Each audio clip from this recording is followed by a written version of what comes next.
Timnas Indonesia memiliki aset tersembunyi yang luar biasa dalam bentuk pemain keturunan di berbagai negara. Data terbaru menunjukkan ratusan talenta Indonesia tersebar di Eropa dan Amerika yang bisa dipanggil. Informasi valid dari sumber Eropa mengungkap bahwa pemain keturunan Indonesia tidak hanya puluhan tetapi ratusan. Mereka tersebar di berbagai kompetisi mulai dari Eropa hingga Amerika Selatan dan juga Tengah. Fakta mengejutkan ini membuat negara tetangga seperti Malaysia dan Vietnam mulai gencar mencari pemain keturunan. Mereka tancap gas menjalankan program naturalisasi untuk mengimbangi kekuatan Indonesia. PSSI sangat selektif dalam memilih pemain keturunan yang akan dinaturalisasi untuk timnas Indonesia. Prioritas utama adalah pemain yang memiliki garis keturunan langsung dengan Indonesia. Pertama, PSSI fokus pada pemain muda di bawah 20 tahun yang belum memiliki kewarganegaraan negara lain. Mereka bisa langsung memilih membela Indonesia tanpa proses naturalisasi yang rumit. Kedua, untuk pemain yang sudah memiliki kewarganegaraan lain harus menjalani proses naturalisasi lengkap. Berbeda dengan negara lain yang naturalisasi sembarangan, Indonesia mengutamakan hubungan darah.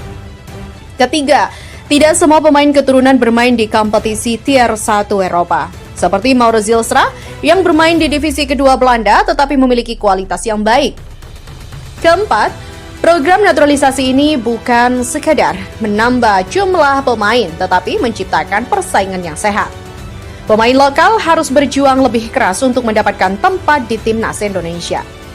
Strategi jangka panjang PSSI ini terbukti efektif meningkatkan level permainan timnas Indonesia.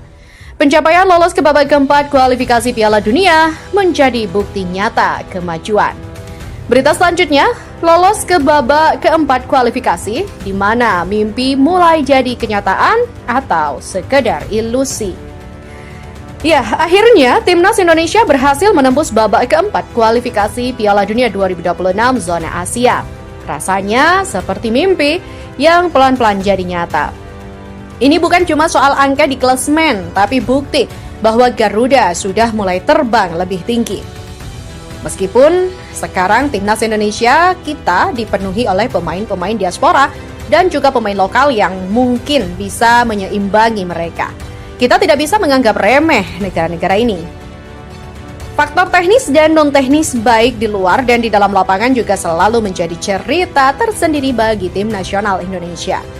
Lawan siapa yang menanti?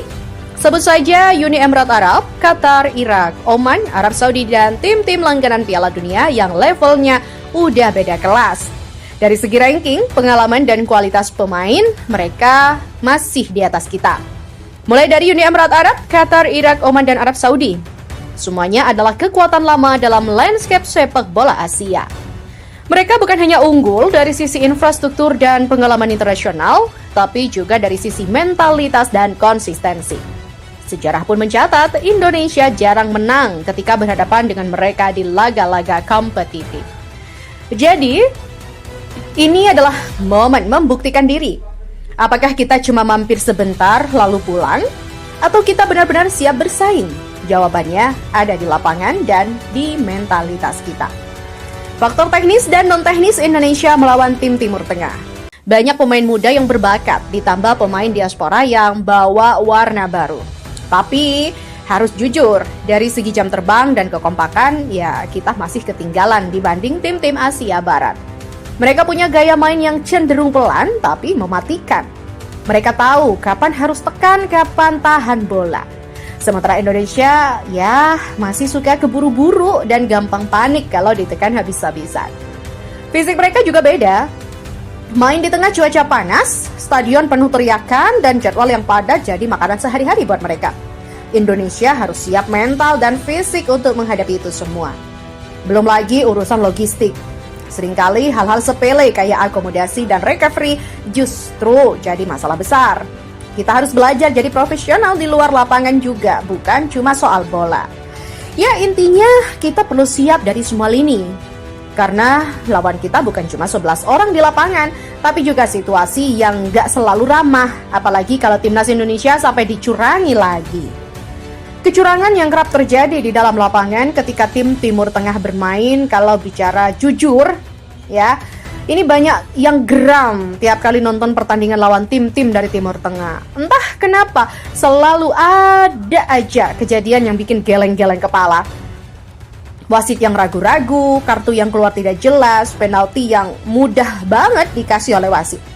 Kadang mereka juga lihai loh memanfaatkan waktu. Sakit sedikit, jatuh lama. Bola sengaja dibuang biar waktu habis. Ganggu mental lawan dengan segala cara. Indonesia beberapa kali jadi korban. Lawan main kasar tapi wasit diem aja. Giliran pemain kita protes malah diberi kartu. Nah, situasi seperti ini nih yang bikin pertandingan jadi tidak adil. Tapi ini juga jadi pelajaran.